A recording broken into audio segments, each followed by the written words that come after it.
you know, when you're doing your thing, the thing that's closest to what you're made for, put it that way. There's a hum, there's a vibration, there's a feeling of being in the right place at the right time. I'm here to try to stay in that place.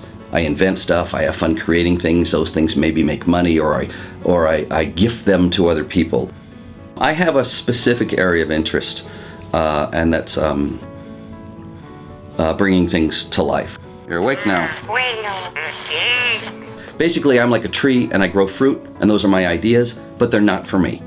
They pass through me and they're for others. And so there's this kind of flow that happens, and it looks like this. I go like this, and I make this beautiful thing, and I go like that, and then I let it go, and that's what I'm supposed to do.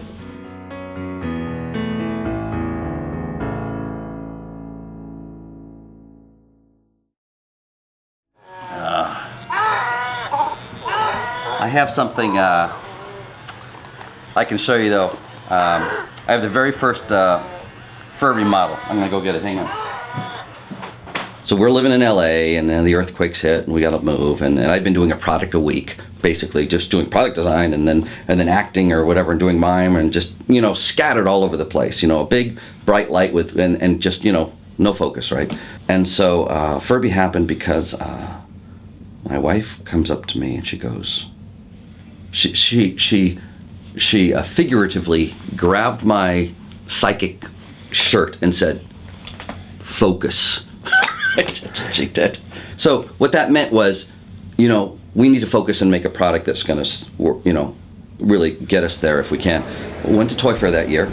It's in February, it's the big trade show, and I invited my friend Dave Hampton along. So we went there and we saw all the stuff there. Now, I must back up and I say, at Mattel, I had done a dinosaur, and because I was in special effects, you know, E.T. and stuff like that, you know, were my heroes, and I wanted to build special effects for toys. I showed them that stuff, and that was really neat, but, you know, they said, you need two and they need to fight, you know, and what's the idea of having a pet? You know, back then it was nothing.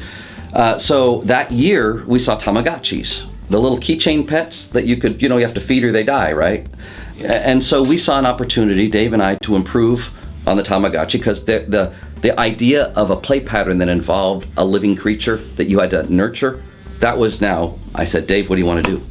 And Dave says, I just want a little guy that'll be my friend, right?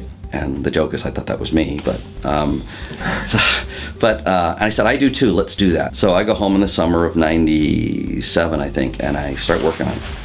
And there he is! There's the very first Furby. What do you think, huh? Doesn't smell right, huh? Yeah. Oh, that's nice, huh? Yeah. It's my family! These are from the first pages of the design book. And I have, I always put philosophy on like one side and then the drawings on the other.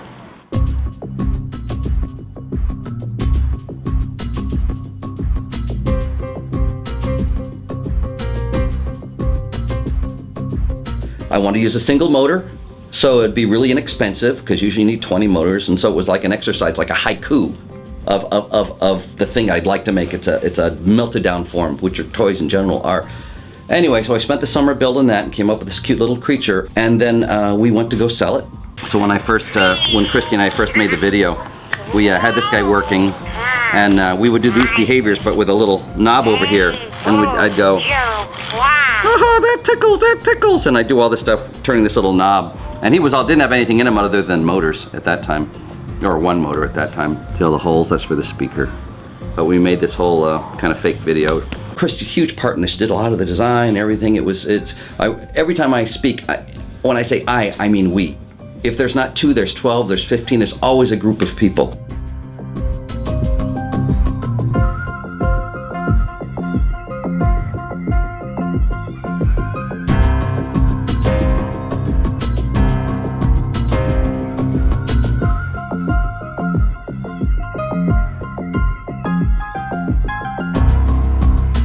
Oh, and then a whole bunch of stuff happened. But anyway, it wound up getting licensed to Hasbro.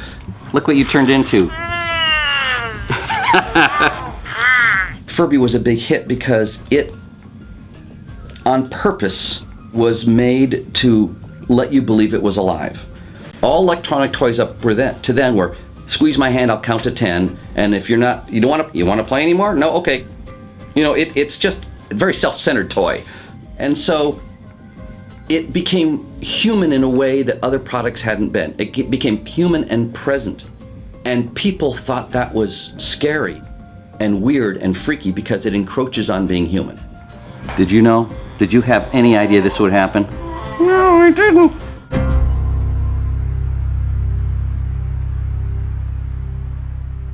Didn't have a formal education, graduated high school, but I think by happenstance or whatever, I didn't grow up with boundaries in my thinking. We were really poor, often creative people or interesting people come out of rocky soil.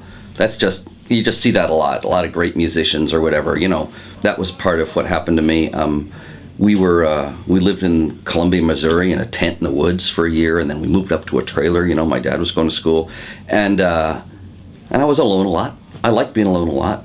There wasn't anyone else around. My brother was running around, he was older than me. And so, there's an island next to where I live, and I make these little fairy houses, these tiny little, I spend hours, I make these little chairs and cradles and these little brooms, and I take those, and I go to the island, and I find an empty log, and I set them in there as if someone just left, just a second ago, little footprints, and I leave it there. Then people walk by, and maybe only one or two people have ever seen it, but when they do, what's going to happen? They're going to go,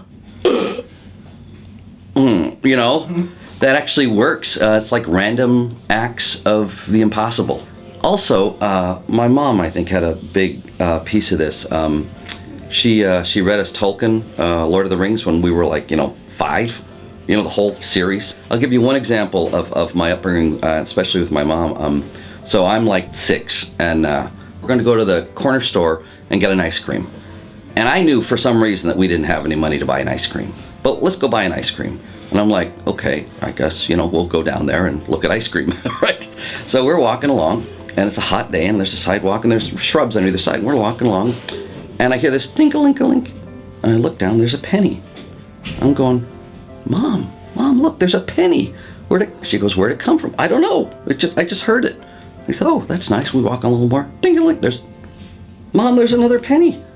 And she goes, I said, where are they coming from? She says, I don't know. It's just happening.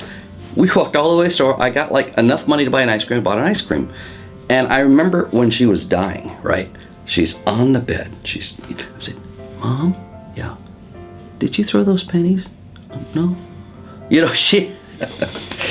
did that with my kids too, but they took it a different way, after a while, they called it the money tree. They walked by, money came down. They'd walk on through and go, give me some money! The same rules don't apply to this. But, so I think really, my mother especially nurtured that imagination in me. And I remember having many conversations with the universe. And, at one point I said, because I'm 21 or 22 and I'm lost, right? I don't know what I'm going to do, and those are amazingly potent times of your life when you're really lost. You don't know where you're going, and I asked the universe, what's my potential? Am I good, right? What could I be if I were good? And I wound up falling to the ground, and I was in this fetal position, and I felt like I was like a sun, like I was like that because it was too big. I felt my potential was limitless, right? Everyone is like that. I must say, I'm not special. It's just I found out, I think early on, what a powerful force anyone can be in the world. And then it's like if the Wright brothers, if you knew you could fly, then you go, well, I know I could be there. So early on, for whatever reason, I understood that it's possible to do amazing things, and therefore the responsibility is you can't slouch then with that.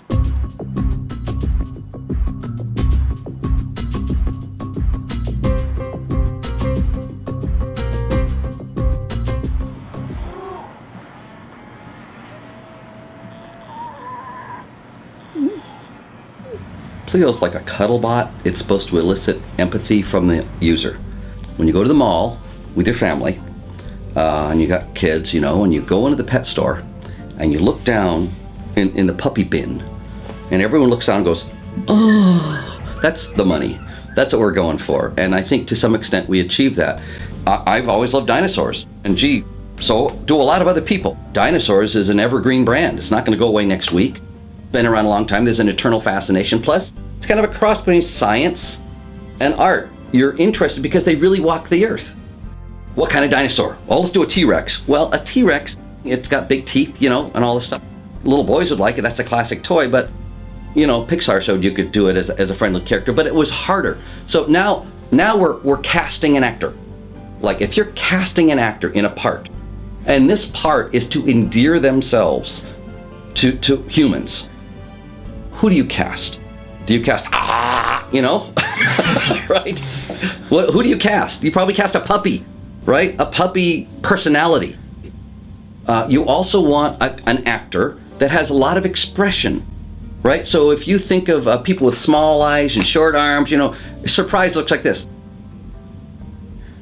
You know, you want, you know, Jim Carrey, or, you know, you want to be able to be expressive and have a range, right? So if you're going to pick something, pick a range. So let's look at the tail, right? A tail is a huge indicator of what your internal state is. We react to that. It's important. Long neck, same thing. So happy looks like this. Sad looks like this. We evolved with animals. We evolved on farms and with dogs, and, you know, there's this kind of empathy that happens between, you know, your pets and you, and I think we're missing that. And so I think if we can fill that gap in with some, you know, human-made fauna, then I think that's really a good thing. I mean, if you can have a dog, get a dog. If you have the room, or a cat, or a fish, or anything, basically.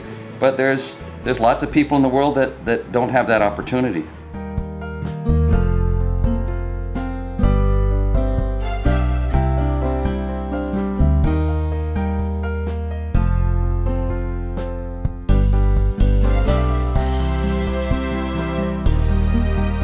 It attracted all the technology guys. And they go, oh wow, how many microprocessors, you know? And the ladies would come and go, oh. They start petting it. They're not asking those questions. We're supposed to transcend that. It's supposed to be a Ron Howard film, not an effects film. But we actually made some beauty and some magic, didn't we? If I were a writer, you know, I'm still trying to capture that pure moment of a character as they become an adult, or there's a moment that I keep coming back to. I see it in kids' performances. You know, when a student just gets it, right? They've been struggling and working hard, and they get something, and you see them bloom like that, and everyone goes, oh my goodness. That moment of impossibility, that moment of like transcendent wonder, I'm chasing that. I think I'm chasing that.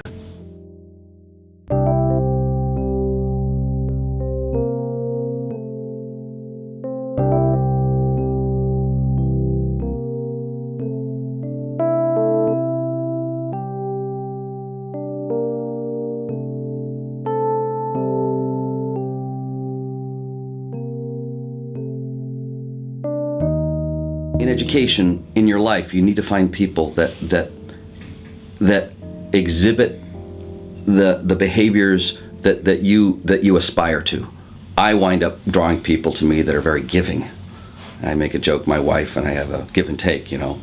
She gives, I take. You know, she's just incredibly giving, and all she does is think about other people. In all these stories, the one thing I did really, really right is I married the right person. Oh my goodness, I can't tell you how hard that is. Wait until the right person. Well, I shouldn't say that because then you'll be, you know, oh, is that the right person? But the right person is, you know, do you love them and you want to spend your life with them, or are you willing to try? There's an exercise you're supposed to do, which is if you're wondering what you want in your life and what's important to you, you imagine that you're at the back, you're in a church, you're at the back of a funeral service, and someone's died, and you're watching people come up and talk about, you know, the person as they passed on. And your job is to realize that that's you. And your job is to understand what they're saying. And so for me, I think, good parent, loving father, that kind of stuff, and that I tried to keep the balance. I think that's what I'd really like them to say, that he tried to keep the balance between, because it's easy to be a workaholic. You could be a creative person and never have a relationship. That's kind of where I was heading. Or you could be, loving family, dad, and you just, that's what you are. And then you have the world that you're trying to help. If you can balance all those things together, that's never possible, but it's always a journey. And that's what I'd like to be remembered for, is trying really hard to pull all those things and balance everything.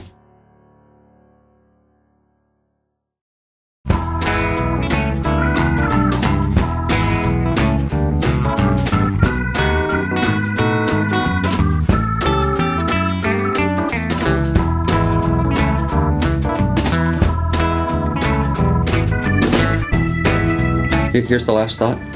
Is this right?